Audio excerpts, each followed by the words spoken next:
Bom dia, bem-vindos a mais esta sessão do KPMG Talks. Hoje vamos abordar um tema um pouco diferente daquilo que é comum nestas iniciativas da KPMG. Vamos falar sobre experiências digitais. Vamos falar sobre experiências digitais e na perspectiva da utilização do Design Thinking para acelerar e para criar mais com menos. Se o tema da transformação digital é um tema já que está muito comum nas nossas agendas e no nosso caso em concreto, se há coisas que ouvimos dos nossos clientes praticamente todos os dias, já não tem a ver com o que fazemos, mas sim como aceleramos. E esta pergunta acaba por ser feita por muitos dos nossos clientes que estão ansiosos para ver os resultados da adoção de novas tecnologias digitais e que esse tema acaba por ocupar um espaço determinante no contexto da sua agenda de transformação. A nossa resposta acaba por não ser uma resposta simples, mas tem que ir ao encontro de dois fatores determinantes. A necessidade de qualquer organização estabelecer uma agenda de transformação estratégica que tenha a ver com a transformação do seu negócio e a necessidade, por outro lado, de adotar um conjunto de ferramentas e processos mais relacionados com a mudança operacional. E é nesse contexto que nós, na KPMG, estamos desde há muito tempo a desenvolver estas metodologias de Design Thinking. O Design Thinking, tal como muitos destes temas, não é a resposta única, mas acaba por ser uma componente importante para acompanhar as organizações a acelerarem a sua agilidade e a integrarem mais inovação na utilização das tecnologias digitais e a sua incorporação nas suas práticas de negócio. A transição do business as usual para o digital first não é fácil. O tema do mundo digital muda com uma velocidade muito acentuada e imprevisível, e a necessidade de se manter atualizado é uma questão determinante, e é aqui que entra o Design Thinking. O Design Thinking é uma metodologia de design centrada na criação de experiências de utilização, e hoje, nesta talk, a equipa da KPMG irá descrevê-la de forma estruturada e sistematizada naquilo que são os seus 5 passos, mas acima de tudo irá descrevê-la de uma forma sistematizada e estruturada, mostrando como é que nós o fazemos com os nossos clientes. Passo à equipa e a todos um bom dia e mais uma vez obrigado por estarem connosco. Olá, bom dia. Obrigada, Rui. O meu nome é Marta Rodrigues, sou aqui responsável pela equipa de Human Centered Design e hoje estou aqui acompanhada pelo Nelson e pela Mafalda, da nossa equipa de UX UI e de Service Design. Começo esta apresentação por vos perguntar como é que o Design Thinking consegue contribuir para esta aceleração digital que o Rui ainda agora falou. Vivemos numa era em que cada vez mais esta questão da aceleração digital é muito importante, através dos avanços tecnológicos, como as áreas de inteligência artificial, Big Data, Cloud, Internet of Things. Todas estas questões levam as organizações a precisarem de adotar a aceleração digital para aproveitar o potencial destas tecnologias e assim conseguirem se manter competitivas. Outro dos aspectos muito importantes é a expectativa dos clientes. Mais do que nunca, os clientes querem ter experiências digitais perfeitas em todos os canais possíveis e imaginários. Ou seja, acabamos por ter aqui uma exigência de criar produtos que sejam customizáveis, personalizáveis e interações em tempo real. Cada vez mais queremos esperar menos e ter interações em tempo real. Ou seja, a aceleração digital permite que as organizações atendam a estas expectativas e ofereçam experiências superiores aos nossos clientes. Isto sempre a pensar numa ótica de conectividade global. Ou seja, a aceleração digital é crucial para as organizações expandirem o seu alcance e conseguirem também conectar-se globalmente, de modo a criarem novas oportunidades para o público mais amplo. Isto tudo leva-nos, como é óbvio, a uma disrupção e a uma inovação. Ou seja, as tecnologias digitais começaram a romper os modelos de negócio tradicional, permitindo a que as empresas começassem a construir novos modelos de inovação. Como é óbvio, quem não corre atrás desta inovação e desta disrupção acaba por não ter a vantagem competitiva que as outras organizações conseguem ter. As organizações que implementam com sucesso a aceleração digital ganham uma vantagem competitiva, conseguem diferenciar-se, oferecendo produtos digitais inovadores, personalizados, tempos de resposta mais rápidos e um serviço com qualidade superior aos nossos clientes.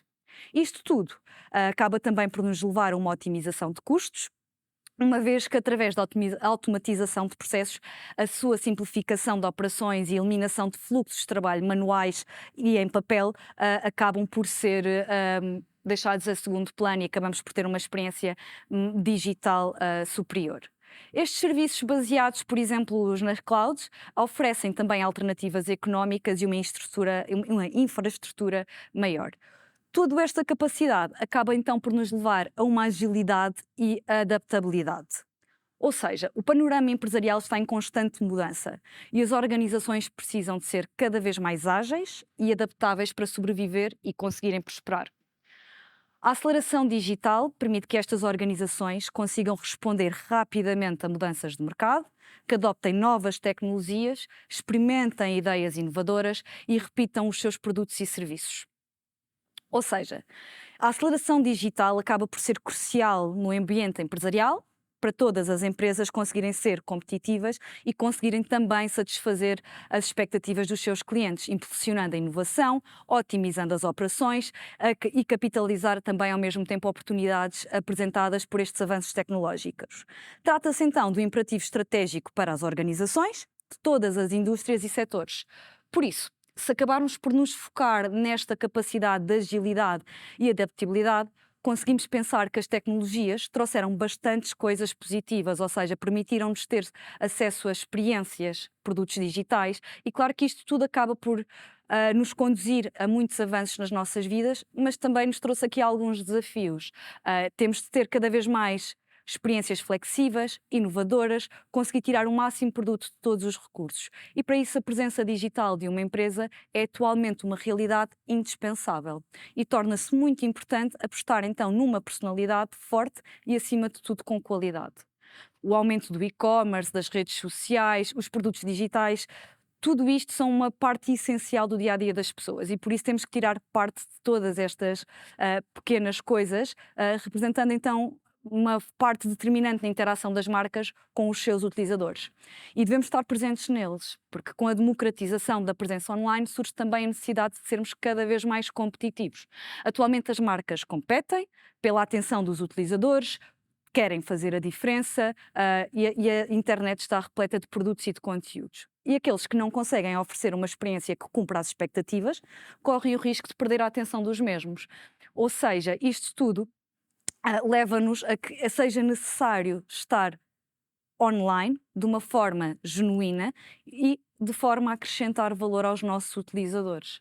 E por isso, os utilizadores, se pensarmos nesta ótica que estamos a explicar, devem estar então no centro da nossa discussão, no centro da ação de adaptar o negócio e as experiências em função das suas necessidades. Esta é a forma inquestionável não só de criar produtos e experiências fáceis de usar, com engagement, inovadores, com uma ferramenta diferenciadora no que diz respeito à concorrência e no desenvolvimento das relações mais fortes com os nossos clientes. De qualquer forma, nada é perfeito, existem desafios e por isso mesmo vou passar aqui a palavra então ao Nelson, que nos vai falar um pouco destes desafios. Nelson. Obrigado, Marta. Olá, bom dia. O meu nome é Nelson Lopes e, como somos a KPMG, gostamos muito de desafios. E aqui vou apresentar quatro dos desafios em termos de empresas e 4 desafios que temos na equipa de UX UI. Tanto estes desafios, estas problemáticas, acabam por ser uma sinergia entre a empresa e a equipa de UX UI. Uma delas é sobre a sobrecarga de informação, sendo que muita da informação na atmosfera internautica o que faz as empresas que devem definir estratégias ágeis para se posicionarem com um produto carismático e que representem os valores da mesma. Outro dos desafios é a evolução tecnológica, como a Marta bem exemplificou. É uma problemática constante em que a tecnologia evolui num ritmo sem precedentes e as empresas têm de acompanhar estas mesmas tendências para se manterem competitivas. Isto significa investir em novas tecnologias e novos produtos digitais regularmente e estarem dispostas a adaptarem-se rapidamente ao mercado específico. Outro dos desafios é a acessibilidade e usabilidade digital, sendo que, com a evolução humana, conseguimos identificar cada vez mais um aumento significativo de alguns problemas ou deficiências físicas ou cognitivas. Isto leva-nos a que a acessibilidade e usabilidade seja um ponto crucial, quando queremos que este produto seja aceito pela maioria da população. As marcas devem garantir que estes produtos sejam acessíveis e úteis a todos, independentemente das suas capacidades psicomotoras. Outro dos desafios é o user engagement e retenção, sendo que todos os produtos digitais disponíveis acabam por estar em várias plataformas. A retenção e o engagement dos utilizadores são essenciais para o sucesso de qualquer produto digital e este é um dos grandes desafios que já exemplificámos há pouco.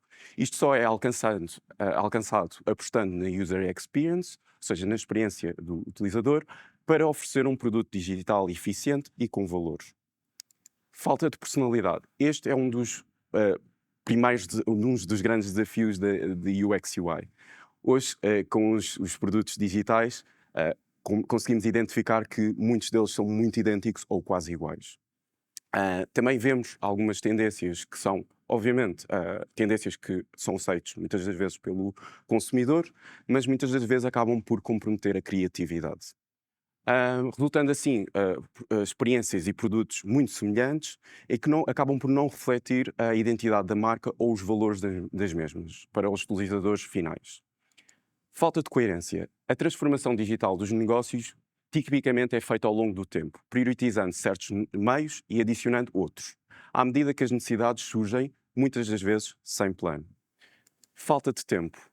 O longo tempo de desenvolvimento, tanto na vertente técnica como de design, depende sempre da complexidade do mesmo, ou seja, do projeto. Tempo esse que entre o início do projeto e o go live pode ser bastante longo. Isto pode resultar em vários pontos negativos. Um ponto fulcral é o tempo que o utilizador depende para executar a ação. Isto é um dos pontos fulcrais para a experiência e comatar, de certa forma, uma boa experiência no utilizador. Falta de recursos. Em termos de falta de recursos nos projetos, frequentemente as empresas acabam por não conseguir priorizar as primeiras fases do projeto, sendo que estas primeiras fases acabam por ser o foco de entender qual é a problemática, quem é o utilizador e a quem vai destinar este produto. O tempo de research, da pesquisa, onde se analisam as sinergias do negócio com as necessidades do utilizador numa fase de empatia e conhecimento dos buyer personas do mercado, acabam por, muitas das vezes, ser introduzida na experiência do utilizador como um ponto importante e assim acabar por comatar esta falha. Outro do ponto que já acabámos por introduzir é a falta de personalidade, mas aqui trazemos exemplos mais concretos. Neste caso temos aqui a questão de homogeneização do design, da experiência no digital, em que conseguimos identificar, por exemplo, este caso de 3 plataformas totalmente diferentes, em que têm uma interface totalmente igual. Não conseguimos identificar a marca, simplesmente com um logótipo possivelmente, mas que neste caso, não está exposto. Temos também outra problemática que já é muito mais abrangente, que é a marca, a identidade em si da marca, onde conseguimos identificar esta homogeneização também da marca e do desenho da mesma. Onde conseguimos identificar estes logótipos, como exemplo, em que todas elas têm um desenho muito idêntico em termos de estilo de fonte, cores e até mesmo de espaçamento, por exemplo. Este estilo acaba por, muitas das vezes, ser identificado como, para o user, para o utilizador, como algo já muito habituado a ver, mas de certa forma pode comprometer um bocado a diferença e o valor da marca em si. Falta de coerência.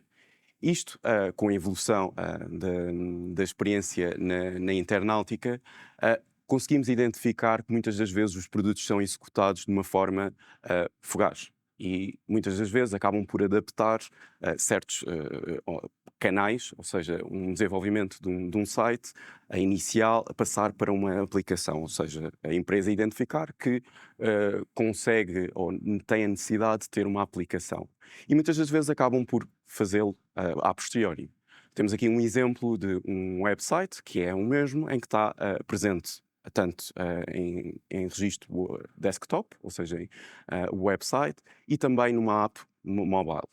E conseguimos identificar aqui um componente que não é nada mais do que uma barra de pesquisa e a mesma tem um desenho muito diferente, o qual que acaba por comprometer um bocado esta coerência e esta primazia de referência da marca em si, ou seja, a inconsistência que pode ser comprometida.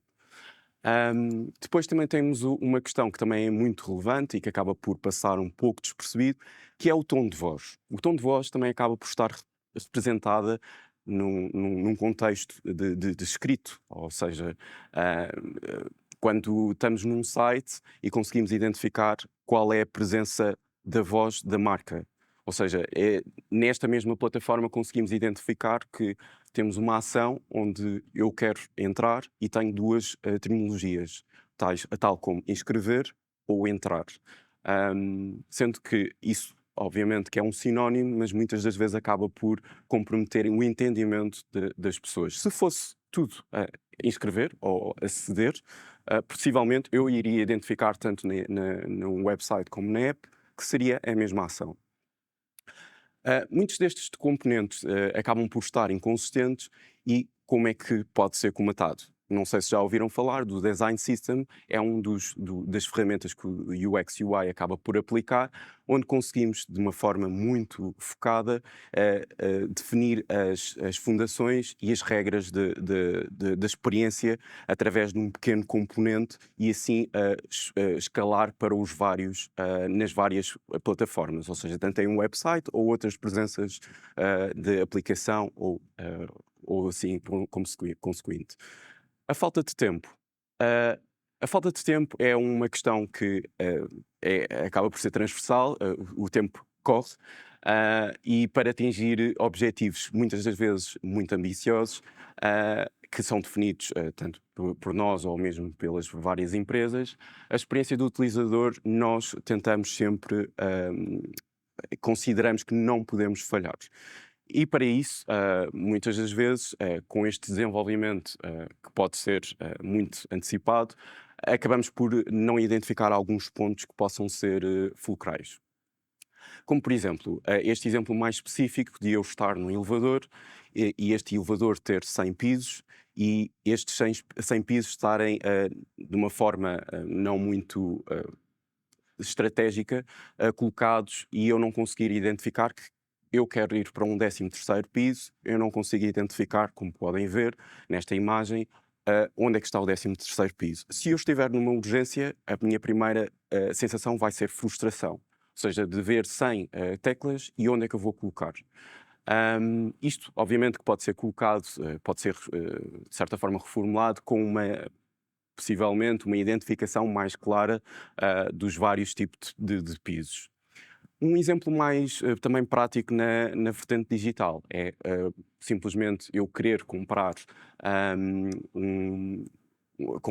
qualquer coisa num site e neste mesmo apresentar-me várias pop-ups ou várias ações para eu ter que confirmar.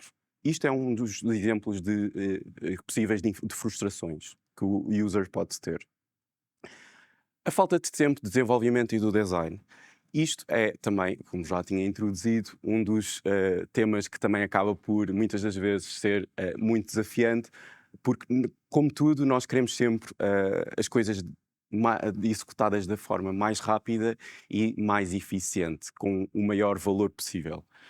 Para isso, muitas das vezes já conhecemos que o desenvolvimento em termos técnicos hoje em dia também está em evolução, sendo que hoje temos uma estratégia muito interessante, que é a estratégia da tecnologia low-code, que conseguimos desenvolver esse desenvolvimento em menor necessidade de tempo e de recursos necessários para desenvolver o produto final, permitindo decisões mais rápidas e processos mais eficientes. Este tempo poupado permite também uma maior colaboração entre o lado do negócio e a equipa de desenvolvimento.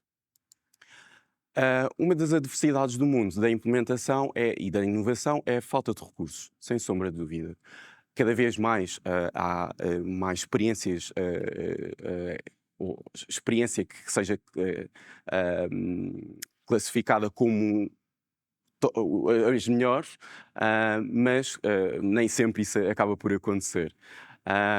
Isto acontece muitas das vezes por falta de entendimento da informação, da importância da informação, ou na fase de desenvolvimento, e pode-se confiar que em suposições de detrimento de dados reais, muitas das vezes acabam por ser comprometidas. E isto acaba por comprometer, lá está, o produto em si. E a falta de recursos, obviamente, não podemos deixar de esquecer o budget. O budget, ou seja, as empresas desenvolvem soluções completas com equipas de front-end, back-end e testers, e depois percebem que os resultados não são os melhores. O Design Thinking contribui para a otimização de custos, rever a ideia e alterar. Ou seja, há sempre aqui uma ideia de aproveitar conhecimento e aprimorar os mesmos. A falta de recursos também é a falta de pessoas. E aqui já tinha introduzido em termos de experiência ou de recursos especializados sobre os vários temas e contextos, que aí são muito importantes para que o produto final assim seja de maior valor. Nós, por exemplo, KPMG, somos representados em vários pontos do mundo e isso já nos ajuda em termos de recursos e de contexto de mercado. Agora, como é que damos resposta a estes desafios? A Mafalda irá dar-nos agora a resposta a esta questão e aqui vai. Obrigada, bom dia a todos. Portanto, depois de refletirmos sobre todos estes desafios, ponderamos onde é que a KPMG que está inserida então neste contexto, qual é o seu papel e que abordagem é que então adota para dar resposta a estas questões. É aqui que surge então a metodologia de Design Thinking. Para nós, na verdade, o Design Thinking é mais do que uma abordagem de resolução de problemas, é, na verdade, uma mudança de mindset. Um mindset que tem uma representatividade neste mercado cada vez mais fulcral para poder, então, implementar esta metodologia Design Thinking de uma forma bem sucedida. É um mindset em que colocamos o utilizador precisamente no centro do processo de decisão, despendemos de tempo para compreender as suas necessidades e garantimos que as suas necessidades e perspectivas e pain points são então integradas numa solução e num produto que dê resposta então a estes problemas reais. Existem vários frameworks associados a esta metodologia de Design Thinking, mas o que utilizamos então na KPMG é o framework de Double Diamond. Esta forma de diamante caracteriza então os estilos de pensamento que estão envolvidos ao longo do processo, que vão divergindo e convergindo mediante cada fase e está então subdividido entre uma fase de descoberta, outra definição, ideação e finalmente validação. Para que possam perceber melhor cada fase do processo, ou então de seguida dar uma breve apresentação de cada um, tal como exemplificar algumas das muitas ferramentas que podem ser utilizadas em cada uma. Numa primeira fase temos então a fase de descoberta, onde há um foco em compreendermos o utilizador, mas sem esquecer que não deixamos de estar num contexto de negócio. Portanto, há aqui pressupostos e requisitos que têm também de ter sido em conta e que vão influenciar esta experiência do utilizador. E para obter uma compreensão mais profunda das suas necessidades, desejos e pain points, utilizamos uma data de ferramentas. A mais direta e intuitiva é então a de entrevistas com os utilizadores, stakeholders. Depois, não esquecendo então esta parte da análise de mercado, poderemos realizar um benchmark que serve como um indicador de performance e de qualidade e que nos permite então fazer estas comparações a nível de eficiência e qualidade entre concorrência. E temos também aqui o exemplo do Stakeholder Map, que não é nada mais do que um diagrama que nos ajuda a perceber estas relações entre stakeholders, quer a nível interno, mas também externo, e a categorizar então as suas funções, as suas relações e perceber assim que influência é que têm sobre o projeto e de que forma é que nos podem dar aqui alguns inputs que vão influenciar a experiência dos nossos utilizadores. Isto tudo reflete-se ou pode resultar numa maior fidelidade dos clientes, pois haverá aqui sem dúvida uma taxa de satisfação mais elevada, dado que estamos a estabelecer um laço muito mais próximo com os clientes e isto irá traduzir-se naturalmente no aumento das receitas da empresa. De seguida, temos então uma fase de definição em que tentamos definir claramente o problema, pois vimos numa fase em que reunimos bastantes insights, que alguns podem ser contraditórios e precisamos aqui de interpretar estas informações, interpretar estas necessidades e alinhar as mesmas com os tais business goals. Ao evitar o desenvolvimento de soluções que acabam por não abordar a causa principal do problema, estamos então a poupar tempo e recursos a longo prazo, pois estamos a criar soluções que são direcionadas à problemática que interessa, que realmente interessa e são, portanto, soluções eficazes. Para fazer isto, precisamos então de perceber para quem estamos realmente a desenhar esta solução. Utilizamos user journeys e construções de personas que nos ajuda a listar toda a jornada do utilizador desde o momento que entra então em contacto com a aplicação e termina a sua tarefa e o seu objetivo para com este produto digital. Então, e, portanto, consideramos aqui oportunidades, necessidades e pain points. E compreendemos assim as suas reais intenções e assim conseguimos otimizar a experiência do produto e do cliente.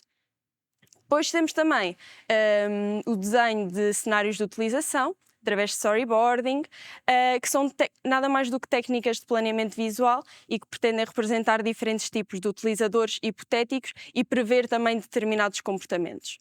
E após termos então estes pressupostos sólidos desta primeira e segunda fase, podemos começar a gerar ideias.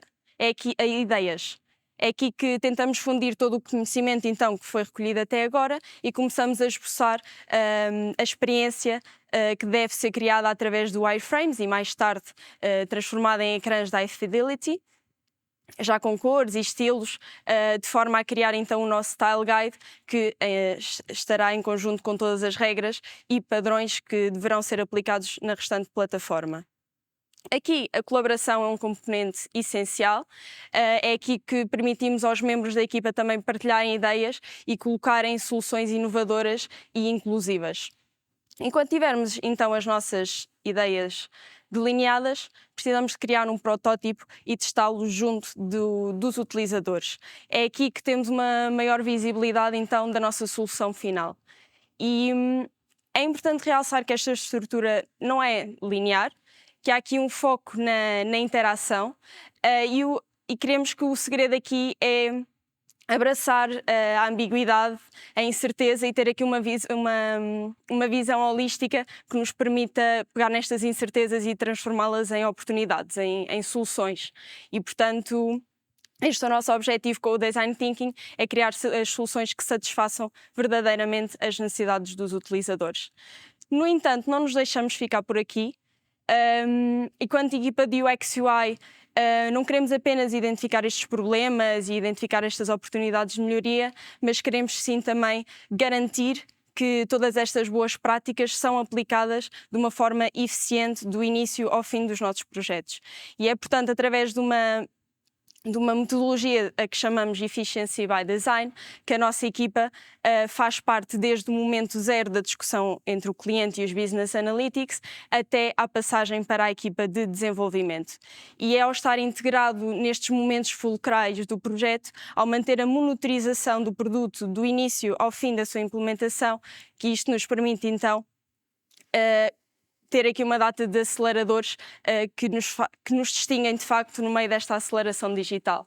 Acabamos por utilizar, adaptar, reutilizar materiais destes estilos, componentes, layouts, regras, de forma a que depois possamos no futuro escalá-las, desde soluções web para uma app digital, por exemplo. E mantemos assim, garantimos assim uma consistência entre todos os produtos e marcas. Com isto, acreditamos então que a nossa metodologia acrescenta valor no utilizador. Como mencionei várias vezes, há aqui um foco muito grande nas suas necessidades e motivações, e isto permite-nos então criar produtos e serviços que realmente respondem ao que estes procuram e, acima de tudo, precisam. Mais tarde temos então também um foco na inovação, porque promovemos aqui um pensamento criativo e experimental, com novas ideias inovadoras e que se distinguem de facto do restante mercado. Numa terceira fase, há então o foco no trabalho de equipa. Conseguimos, com esta metodologia, envolver diferentes perspectivas e soft skills, promovemos a cultura de colaboração e também acabamos por beneficiar das diferentes competências que temos internamente na KPMG. Com uma prototipagem rápida e uma testagem eficiente, acabamos por conseguir avaliar as ideias e os conceitos numa fase prévia e, por sua vez, poderemos aqui evitar mais decisões financeiras e esforços desnecessários no futuro, o que traz aqui então também rentabilidade como uma proposta de valor. E por fim, e diríamos que a mais importante, o Efficiency by Design traz flexibilidade, traz interatividade e isto permite às empresas adaptarem-se às rápidas mudanças no mercado e responderem mais facilmente às necessidades vulneráveis dos utilizadores. E como aplicar tudo isto nos projetos? Preparámos então alguns use cases que a Marta irá agora apresentar-vos. Obrigada, Mafalda. Portanto, use cases. Nós trabalhamos em todos os setores, não temos propriamente uma área de atuação, mas hoje trazemos os dois exemplos concretos. Um deles no setor da banca e outro no setor das seguradoras. Em termos de banca, como podem ver neste slide, fazemos todo o tipo de soluções, desde onboardings, aberturas de conta, web bankings, aplicações mobile. Tentamos digitalizar todos os processos e torná-los mais eficientes. Hoje trazemos então um exemplo em concreto, um exemplo internacional, em que, como podem ver na imagem, isto era a solução que os clientes tinham, o que fez com que se sentissem insatisfeitos, não conseguissem cumprir os seus objetivos. Havia aqui algumas reclamações para este banco e por isso nós tentámos então melhorar a experiência e estas lacunas no produto atual. Como é que o fizemos? Começámos primeiro por tentar perceber, em termos de stakeholders, como a Mafalda explicou ainda agora, quais é que eram os objetivos através de entrevistas, se era captar novos clientes, se era melhorar a plataforma, se era ter mais budget, qual é que era aqui o objetivo propriamente em termos de empresa, mas por outro lado tentámos também conhecer quais é que eram os objetivos e as necessidades dos utilizadores para estarem insatisfeitos com a solução atual. Com isso, criámos esta solução, tentámos então definir através de user stories, sitemaps, user flows, construir através de todas estas etapas que a Mafalda tão bem explicou, todos os steps para perceber se conseguíamos mitigar as dificuldades que os utilizadores estavam a sentir nessa altura. E o mais interessante neste projeto, e foi por isso que também vos trouxemos este exemplo hoje, é que através desta solução e desta proximidade com os clientes e com os utilizadores, conseguimos perceber que havia aqui uma lacuna muito grande ou uma falha que o banco sentia, mas também os próprios utilizadores, que era conseguirem captar um público mais júnior. Ou seja, como é que conseguiam reter crianças, como é que conseguiam aproximar-se dos pais e dizer: ok, venham para o meu banco, eu no meu banco ofereço-vos isto, portanto vai ser o futuro para os vossos filhos e é aqui que vocês devem apostar financeiramente a vossa família. Através disto chegámos então a um produto que é uma Junior App, em que tentámos, por um lado, fazer entrevistas a crianças, criámos grupos etários diferentes, como é possível ver, criámos personas, porque cada grupo etário tem necessidades diferentes, compreensões diferentes. Tentámos criar então 3 faixas etárias, uma, por exemplo, dos 5 aos 8, outra dos 9 aos 11, outra dos 12 aos 15. Portanto, tentámos perceber aqui quais é que eram as necessidades para cada grupo etário e como é que conseguíamos cativar então estas crianças a sentirem mais interesse pela parte financeira, a parte da literacia bancária, como é que conseguimos tornar isto apelativo, sem ter aquele ar chato que normalmente é tão intrínseco quando falamos de dinheiro ou de banca. Como é que nós conseguimos tornar isto um pouco mais atrativo de forma a captarmos então o nosso público? E com isto tudo começámos então a construir aqui algumas jornadas, criámos a parte da gamificação, tentámos estruturar todas aqui as funcionalidades necessárias, também através do feedback que fomos recebendo por parte dos utilizadores.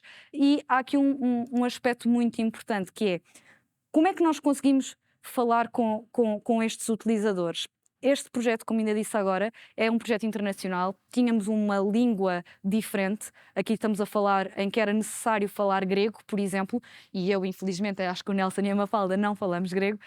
Então, há aqui uma vantagem muito grande que nós conseguimos oferecer, que é a parte de termos equipas em todo o mundo, em que conseguimos trabalhar em colaboração, também como eles próprios ainda agora disseram, e por isso criámos aqui alguns corredores com as nossas firmas, em que nos ajudaram a fazer estas entrevistas e criar uma proximidade em que a barreira linguística também não fosse um problema. Ou seja, não trabalhamos simplesmente em Portugal, trabalhamos em colaboração com todas as KPMGs, o que também acaba por nos trazer aqui alguma vantagem e conseguimos ultrapassar alguns pontos que poderiam ser algumas barreiras.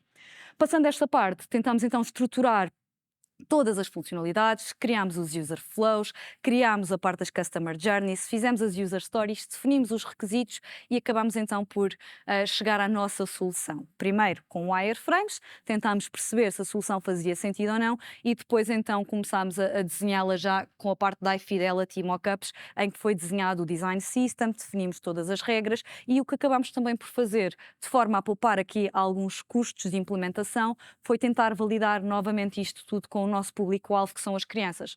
Ou seja, criámos um protótipo, tentámos com este protótipo testar as funcionalidades, tentámos perceber se correspondia às necessidades dos nossos utilizadores, se achavam o nosso produto interessante, se a parte da gamificação fazia sentido e, para além disto, quando desenhamos também para crianças, há aqui um fator muito importante que é as preocupações que temos que ter em termos gráficos, em termos de usabilidade, em termos também de fonte, de cores, como é que nós conseguimos apelar aqui aos sentidos do nosso público, são um ponto que se calhar não pensamos tanto no nosso dia-a-dia, principalmente quando falamos na parte da banca, mas que temos também que conseguir adaptar mais uma vez ao nosso público-alvo. Isto acaba por ser, para mim, foi um projeto bastante interessante porque, por um lado, tínhamos criado um web banking em que tínhamos o nosso público mais adulto, em que tentámos inovar, melhorar a experiência, perceber quais é que eram as lacunas na plataforma atual e como é que a conseguíamos melhorar, mas por outro lado também criámos aqui um novo produto e uma nova linha para este cliente, em que tínhamos um utilizador mais júnior e foi um projeto que se diferenciou exatamente por isso, porque as preocupações são completamente diferentes e acabou por ser bastante interessante. Portanto, esta validação foi toda feita antes de irmos para desenvolvimento e a partir daqui então conseguimos perceber e melhorar o produto sem termos ainda a implementação. Depois disto, fechamos o produto e felizmente temos um cliente satisfeito. O outro exemplo que vos trago aqui é um exemplo completamente diferente do que acabei de explicar e é na parte das seguradoras. Ou seja, nós, mais uma vez, tentamos fazer todo o tipo de produtos para a área das seguradoras, mas neste caso o exemplo que vos trago é um exemplo interno, porque é importante pensarmos tanto no nosso utilizador final em plataformas B2C, mas também é importante pensarmos como é que conseguimos melhorar os processos internos e para as próprias equipas que também têm as soluções digitais. Portanto, neste projeto em concreto, o problema era a eficiência das equipas desta seguradora. Ou seja, como é que nós conseguíamos ser mais eficientes no nosso dia-a-dia, como é que conseguíamos otimizar a parte processual, digitalizar aqui alguns processos base e melhorar então a experiência e a eficiência dos colaboradores desta seguradora. Por isso, tentámos reestruturar a plataforma, mais do que melhorar mais uma vez a parte gráfica, tentámos perceber, ok, estas são as funcionalidades, isto é o que vocês têm hoje em dia, o que é que faz sentido adicionar de novo, quais é que são as vossas necessidades, enquanto colaborador, o que é que gostava de ter, o que é que poderia otimizar o meu trabalho. Criámos, por exemplo, lembro-me agora, assim, rapidamente, da parte da gestão de tarefas, como é que se eu for de férias consigo passar uma tarefa para outro colaborador, como é que eu consigo ser mais eficiente a gerir o meu trabalho diariamente, perceber o que é que eu preciso de fechar hoje para poder ir embora. Tentámos melhorar aqui alguns processos, criar algumas dinâmicas novas e assim também melhorar o trabalho das equipas. Mais uma vez, usámos as user stories, definição de requisitos, brainstorming com o cliente, tentámos perceber aqui todas estas necessidades internas e depois então passámos para a parte mais gráfica, fizemos o nosso design system e definimos todas as características importantes deste produto. Com isto chegámos a uma solução mais contemporânea, que vai de encontro aos objetivos, que permite mais eficiência de trabalho e que com isto também nos poupa algum esforço e nos deixa mais satisfeitos. Depois desta parte, como é que nós conseguimos validar? Mais uma vez, aqui não tínhamos a barreira linguística, mas tentámos então fazer a parte de user testing para percebermos se a solução que nós estávamos a fazer ia de encontro ou não ao que era necessário. Portanto, tentámos fazer estes testes, melhorámos o produto novamente e só depois é que passámos para a parte de implementação. Quando passamos para a parte de implementação, como é óbvio, o nosso trabalho enquanto equipa de design não para, portanto, nós tentamos continuar a monitorizar sempre o nosso produto, garantindo o Pixel Perfect, garantindo que as equipas percebem o levantamento de requisitos, o que é suposto acontecer, como é que nós nos podemos comportar e onde é que nos inserimos no meio das plataformas e então tentamos manter sempre a ligação com as equipas de front-end, com as equipas de back-end e com os próprios testers, porque muitas vezes estamos a pensar nos requisitos e deixamos a parte mais de experiência de lado que não, se quisermos construir um produto eficiente, não pode acontecer. Portanto, temos que ter em atenção todas estas variáveis. Com isto, o que queremos com esta apresentação, então, passar-vos é que a metodologia de Design Thinking na ótica de aceleração digital permite-nos, por um lado, criar produtos que são mais intuitivos e inovadores, permite tornar as organizações mais competitivas, diferenciadoras no mercado, conseguimos aumentar a produtividade ao tornar uma empresa mais ágil e, consequentemente, através da redução de custos, ao testarmos várias variáveis antes de fases de implementação, portanto, menos recursos, menos custos, e conseguimos também integrar a adaptabilidade, a escalabilidade e a consistência nas nossas soluções, ou seja, exemplos como o que eu acabei de vos dar do web banking, em que componentes que são criados para uma plataforma web conseguem ser reutilizados numa aplicação para crianças, onde só temos que alterar a variáveis de estilos, mas toda a componente e todos os layouts já estão criados a priori e por isso conseguimos recriar produtos, manter a linguagem da marca